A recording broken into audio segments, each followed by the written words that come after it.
Hello.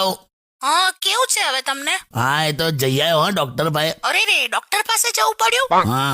એટલી બધી ABCD થઈ ગઈ છે? શું? અરે એબીસીડી થઈ છે ને તમને, પેલું છાતીમાં બળતરા થતી હતી ને. એબીસીડી નહીં લે, એસિડિટી કહેવાય ને.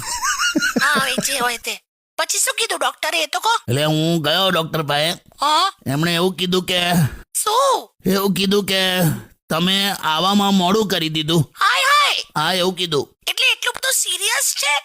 આવામાં મોડું કરી દીધું એમ એટલે કેટલો સમય છે તમારી પાસે? તમે જરાય ચિંતા ના કરતા, આપણે મસ્ત ડબલ જીવીશું. બે હા તમે આવવામાં મોડું કરી દીધું એટલે 5 વાગ્યાની અપોઇન્ટમેન્ટ હતી, એમાં હું 6 વાગે ગયો હતો એટલે કીધું. હા હા. તું કરી લે, તું સીધું મારો મરવાનું જ વિચારે છે. ના હવે હોતું હશે મિસઅન્ડરસ્ટેન્ડિંગ. મિસઅન્ડરસ્ટેન્ડિંગ વાળી. હવે એ બધું છોડ, ત્યાં કેમ ફોન કરેલો તો કે. ઈ હા જો સાંભળો, હા. આટલા વર્ષો પછી આપણે 2 માંથી 3 થવાના. હે? યસ.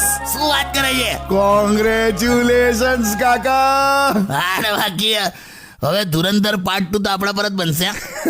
ક્યાં વાત હે. અરે કાકી કોંગ્રેચ્યુલેશન્સ. શું હો ધુરંધર? શું તમને કે હા. 2 માંથી 3 થવાના એટલે મમ્મી રોકાવા આવે છે એમ. હે? ઉત્તરાયણ છે ને એટલે મમ્મી રોકાવા આવે છે એમ કહું છું. હેલો હેલો, કઈક બોલો તો ખરા.